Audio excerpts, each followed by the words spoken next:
The Battle of Britain, Britain's finest hour. In the summer of 1940, Britain stood alone against the might of Nazi Germany. The fall of France in June had sent shockwaves across the world.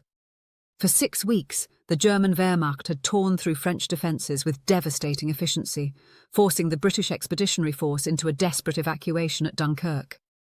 On June the 22nd, France signed an armistice with Germany in the same railway carriage where Germany had surrendered in 1918. Hitler had his revenge, and now the swastika flew over Paris. The speed and totality of France's collapse terrified the British people. France had possessed what many considered the finest army in Europe, protected by the supposedly impregnable Maginot Line. If France could fall in just 6 weeks, what hope did Britain have? The nation found itself in a position it hadn't faced for centuries, standing as the last democracy in Western Europe against a totalitarian regime that had conquered everything in its path. Across the English Channel, just 21 miles away at its narrowest point, German forces were massing along the French coast. The fear was palpable in British cities and villages. Mothers clutched their children tighter. Men too old or too young for military service joined the local defence volunteers, later renamed the Home Guard, armed with little more than hunting rifles and improvised weapons. Signposts were removed from roads to confuse potential invaders. Church bells fell silent, to be rung only as a warning of German landings. Coastal defences were hastily erected. Concrete pillboxes sprouted across the countryside, and beaches were strung with barbed wire. The government made plans to evacuate the royal family to Canada if necessary, though King George VI insisted he would stay and fight. Winston Churchill, who had become Prime Minister in May as the crisis deepened, understood the gravity of the situation. In his famous speech to Parliament on June 18th, he declared that the Battle of France was over and the Battle of Britain was about to begin. He warned that upon this battle depended the survival of Christian civilization, and that if Britain failed, the whole world, including the United States, would sink into the abyss of a new dark age. But he also expressed defiance, stating that Britons would defend their island whatever the cost, fighting on beaches, landing grounds, fields, streets and hills, never surrendering. Hitler, flush with victory, expected Britain to seek terms. He couldn't understand why the British wouldn't accept German domination of Europe and maintain their empire. When Britain refused to negotiate, Hitler issued Directive No. 16 on July 16, 1940, ordering preparations for Operation Sea Lion, the invasion of Britain.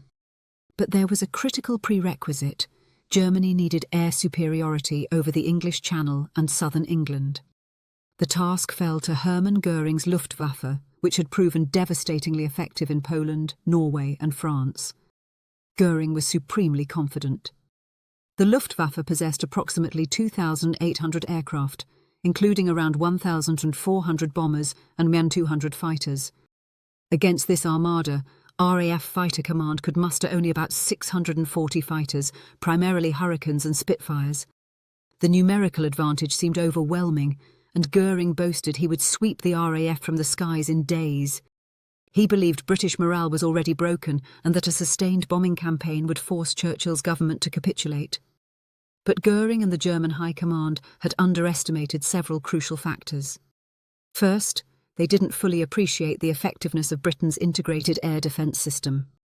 Under the leadership of Air Chief Marshal Hugh Dowding, Fighter Command had developed a sophisticated network of radar stations, observer posts, and operations rooms that could detect incoming raids and vector fighters to intercept them.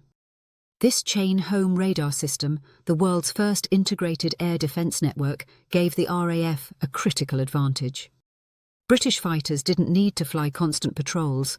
They could be scrambled when radar detected German formations assembling over France. Second, the Germans underestimated the quality of British aircraft and pilots. The Supermarine Spitfire was arguably the finest fighter in the world, capable of matching the German Messerschmitt Bf 109 in combat. The Hawker Hurricane, though slower, was a stable gun platform that proved deadly against German bombers.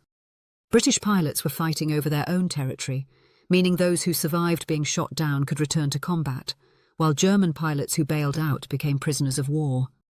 Third, Britain possessed an advantage the Germans didn't recognise until too late. They were reading German communications.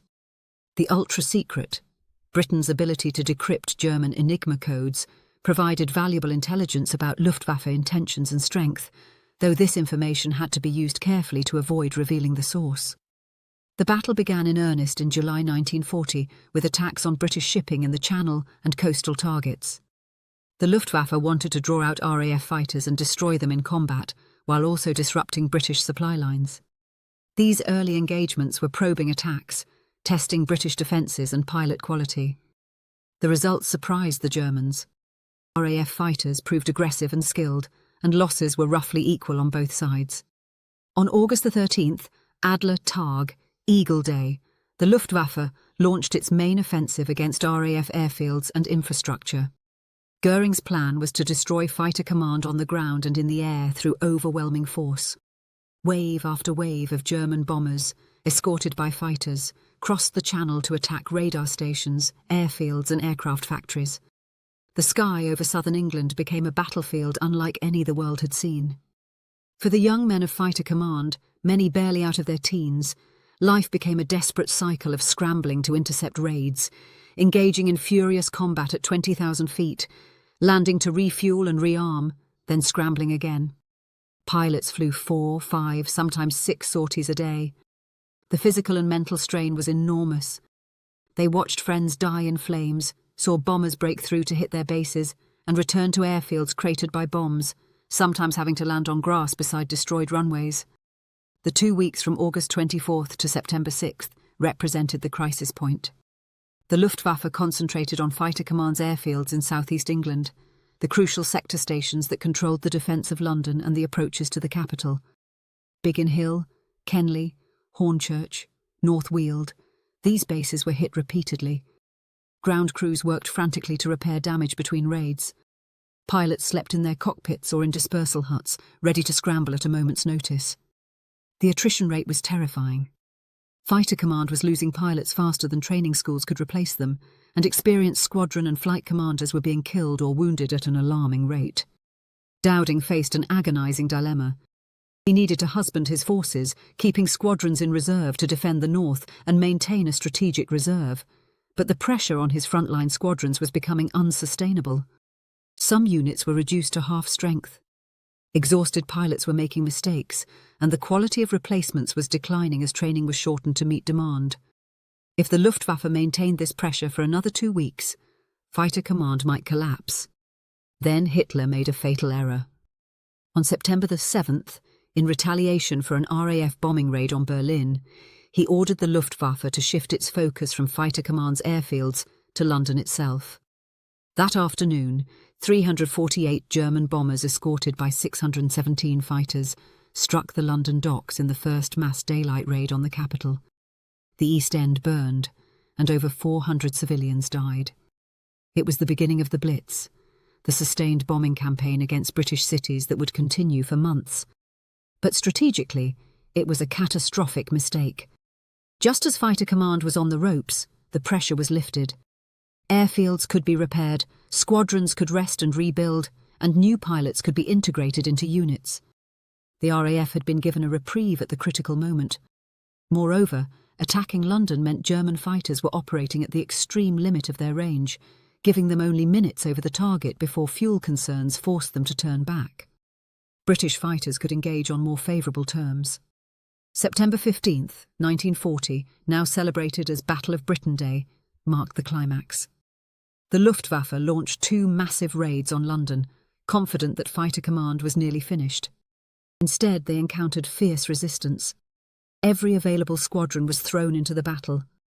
The sky over London and the home counties was filled with swirling dogfights. German bomber formations were broken up and scattered. Goering had promised his bombers would get through. Instead, they were mauled. The RAF claimed 185 German aircraft destroyed that day, though the actual figure was closer to 60. But the psychological impact was immense.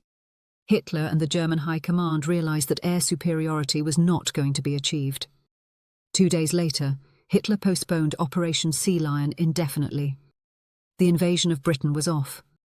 The Luftwaffe continued the Blitz against British cities through the winter, but the daylight battle for air superiority was over. The cost had been high. Between July and October 1940, Fighter Command lost 1,547 aircraft and 544 pilots killed. The Luftwaffe lost approximately 1,077 aircraft and over 2,500 aircrew. But Britain had survived. Churchill's words prove prophetic. Never in the field of human conflict was so much owed by so many to so few. Those young fighter pilots, British, Polish, Czech, Canadian, and from across the Commonwealth and occupied Europe, had turned the tide. They had proven that Nazi Germany was not invincible, that Hitler could be stopped. In doing so, they kept alive the hope of freedom in a darkening world and ensured that Britain would remain a base from which, eventually, Europe could be liberated. The Battle of Britain was over and Britain had won its finest hour.